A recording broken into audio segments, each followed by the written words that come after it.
மாண்புமிகு தமிழ்நாடு முதலமைச்சர் அவர்கள் ஆணைக்கிணங்க பெருநகர சென்னை மாநகராட்சிக்குட்பட்ட பள்ளிகளில் மாண்புமிகு தமிழ்நாடு முதலமைச்சர் அவர்களால் மெட்ரோ துறைக்கு சார்ந்து பொதுமக்களுக்கு தேவையான நேரங்களில் குடிநீர் வழங்கும் திட்டத்தினை மெட்ரோ வாட்டர் மூலியமாக ஏடிஎம் என்ற முறையில் துவங்கி வைத்தார்கள். இது பொதுவெளியில் பொதுமக்களின் பயன்பாட்டிற்காக பூங்காக்களில் பெருநகர சென்னை மாநகராட்சிக்குட்பட்ட பூங்காக்களில் சப்வேக்களில் மற்றும் பள்ளி வளாகத்தில் இந்த மாதிரி துவங்கி வைத்தார்கள். இன்றைக்கு நம்ம சென்னைக்குட்பட்ட பள்ளிகளில் தொடர்ந்து பெருநகர சென்னை மாநகராட்சியில் பல்வேறு திட்டங்கள் பள்ளிக்கு என்று வழங்கப்பட்டு வருகிறது. அதில் ஒன்றாக இன்றைக்கு மாநகராட்சிக்குட்பட்ட பள்ளியில் இந்த வாட்டர் ஏடிஎம் துவங்கி வைக்கப்பட்டிருக்கிறது. இன்றைய காலகட்டத்தில் பார்த்தீங்கன்னா பல்வேறு வெளியூரில் இருக்கக்கூடிய பள்ளிகள் இந்த வாட்டர் பிரேக் அப்படின்றது தனித்துவமாக வழங்குறாங்க. அது குழந்தைகளின் நலன் கருதி இந்த வாட்டர் பிரேக் அப்படின்றதை வழங்குகிறார்கள். அந்த வகையில் இன்றைக்கு சென்னைக்குட்பட்ட சென்னை பள்ளிகளுக்கு இந்த வாட்டர் ஏடிஎம் துவங்கப்பட்டு டெய்லி ஒரு பீரியடில் ஒரு 5 மினிட்ஸ் மாணவர்களுக்காக தண்ணி குடிக்கிறதுக்காக தனியாக ஒரு பிரேக் டைம் அலாட் பண்ண சொல்லியிருக்கிறோம். இது முக்கியமாக இன்றைக்கு இருக்கக்கூடிய காலநிலை மாற்றத்தினால நம்ம வெப்பநிலை அதிகமாக இருக்கிறது. நிறைய குழந்தைகள் டீஹைட்ரேட் ஆகக்கூடிய சூழல் இருக்கிறது. முக்கியமாக பெண் குழந்தைகள் டீஹைட்ரேட் அடிக்கடி ஆகக்கூடிய சூழல் இருக்கிறது.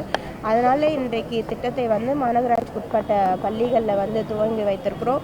முதற்கட்டமாக 16 பள்ளிகள் 1000 மாணவர்களுக்கு அதிகமாக இருக்கக்கூடிய பள்ளிகளில் 16 பள்ளிகள் தேர்ந்தெடுத்து அந்த பள்ளிகள் எல்லாமே திட்டம் துவங்க இருக்கிறது. அதன் தொடர்ச்சியாக 500க்கும் மேலாக இருக்கக்கூடிய மாணவர்கள் இருக்கக்கூடிய பள்ளிகள் 35 பள்ளிகள் கண்டறியப்பட்டு அந்த பள்ளிகளையும் திட்டம் துவங்க வைக்க இருக்கிறது. படிப்படியாக மாநகராட்சிக்குட்பட்ட அனைத்து பள்ளிகளிலுமே இத்திட்டம் துவங்கி செயல்படுத்தப்படும். ஓரிரு தினங்களில் வடகிழக்கு பருவமழை தொடங்க இருக்கு. பள்ளிகளில் அந்த முன்னெச்சரிக்கை நடவடிக்கை மேற்கொள்ளப்பட்டு மாநகராட்சிக்குட்பட்டு வரக்கூடிய பருவமழை அக்டோபர் 17லேருந்து சொல்லியிருக்காங்க. வரக்கூடிய சூழல் எப்படி இருக்கும் அப்படின்றது மழை வந்த பிறகு தான் நம்ம அதை கண்டறிய முடியும். நவம்பர் டிசம்பர் எப்பவுமே மாநகராட்சிக்குட்பட்டு லோலைன் ஏரியாவில் இருக்கக்கூடிய பொதுமக்களை நம்ம மாநகராட்சிக்குட்பட்ட பள்ளிகளிலையோ இல்லை மாநகராட்சிக்குட்பட்ட சமுதாய நலக்கூடத்துலையோ நம்ம அவங்களை இடமாற்றம் செய்வோம். இப்போ நவம்பர் டிசம்பருக்கு முற்றிலுமாக மாநகராட்சிக்குட்பட்ட இந்த சமுதாய நலக்கூடத்தை எல்லாமே புக்கிங் ஸ்டாப் பண்ணியிருக்கோம். நிறைய பேர் கல்யாணத்துக்கு இல்லை பர்த்டே ஃபங்க்ஷன் இந்த மாதிரிலாம் ப்ரீ புக்கிங் 3 மாதம் 4 மாதத்துக்கு முன்னதாகவே பண்ணுவாங்க.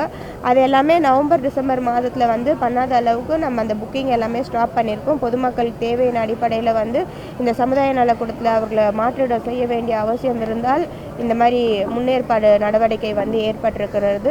முடிந்த அளவுக்கு நம்ம சமுதாய நலக்கூடத்தில் தான் பொதுமக்களை தங்க வைப்போம். ஏன்னா மாணவர்களுக்கு எந்த ஒரு பள்ளியில் இடையூறு ஏற்படக்கூடாதுன்ற வகையில். அதே போல் பள்ளிகளையும் சமுதாய நலக்கூடம் இல்லை அப்படின்ற பட்சத்தில் நம்ம பள்ளிகளில் ஒரு சில பள்ளிகள் மட்டும்தான் எடுப்போம். ஏன்னா நவம்பர் டிசம்பரில் மாணவர்களுக்கு எக்ஸாம் வரும். ஸோ அதனால் மாணவர்களுக்கு எந்த ஒரு இடையூறும் இருக்கக்கூடாதுனால சமுதாய நலக்கூடத்தை தான் முன்னதாக வைக்கிறோம். சாலை வெட்டு பணிகள் மழைநீர் வடிகால் நாளைக்குள்ள முடிக்க நம்ம ஏற்கனவே சொல்லியிருந்தோம். இன்னுமே ஒரு சில இடத்துல முடியாமல் இருக்குது. அந்த பணிகளை விரைந்து முடிக்க இல்லை, நாளைக்கு தான் நம்ம மாநகராட்சி சார்பாக கொடுக்கக்கூடிய கடைசி நாள். மெட்ரோ துறைக்கும் தொடர்ந்து நம்ம ஆணையர் அவர்கள் தெரிவித்திருக்கிறாங்க. நாளையிலேருந்து ரோட் கட்டிங் எல்லாமே முற்றிலுமாக நிறுத்தி வைக்கப்படும்.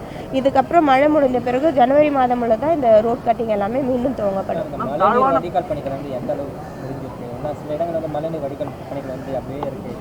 இல்லை, மழைநீர் வடிகால் பணிகள் பொறுத்த வரைக்கும் முக்கியமான பணிகள் எல்லாமே பிஆர்ஆர் சாலைகளில் இருக்கக்கூடிய பணிகள் எல்லாமே முற்றிலுமாக முடிந்திருக்கு. இப்போ நடக்கிற பணிகள் எல்லாமே கூடுதலாக மாமன்ற உறுப்பினர்கள் அவங்க வார்டுக்குட்பட்ட பகுதிகளில் கேட்டது தான். நம்ம சிட்டியில் எதெல்லாம் முக்கியம் அப்படின்ட்டு கண்டறிந்து ஒரு ஸ்டடி பண்ணி அந்த பணிகள் எல்லாமே நிறைவேறப்பட்டிருக்கு. கடந்த காலங்களில் இதே காலகட்டத்தில் வடகிழக்கு பருவமழையை முன்னிட்டு படகுகள்லாம் தயார் நிலையில் வச்சிருந்தோம். தாழ்வான பகுதிகளை இந்த ஆண்டு அதற்கான நடவடிக்கை மேற்கொள்ளப்பட்டிருக்கா? எவ்வளவு படகுகள் நம்ம தயார் நிலையில் வச்சிருக்கோம்? நம்ம சென்னை மாநகராட்சிக்குட்பட்ட பகுதிகளில் படகு மீனவர் துறை மூலயமா ஒவ்வொரு ஆண்டுமே ஏற்பாடு செய்யப்படும்.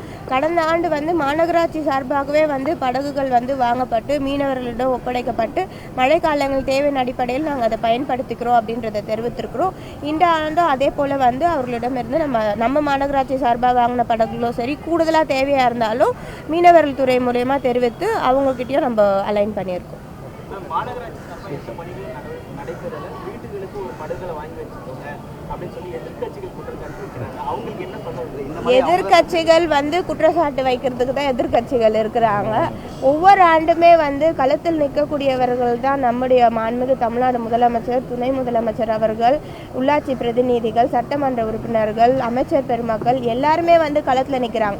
ஏதாவது ஒரு பகுதியில் இந்த உள்ளாட்சி பிரதிநிதி களத்தில் நிற்கல, இந்த எம்எல்ஏ களத்தில் நிற்கல அப்படின்ட்டுன்னு ஒருத்தராலேயே குறிப்பிட்டு தெரிவிக்க முடியாது. இப்படி பொதுவாக வேணா விமர்சனங்கள் வைக்கலாம்.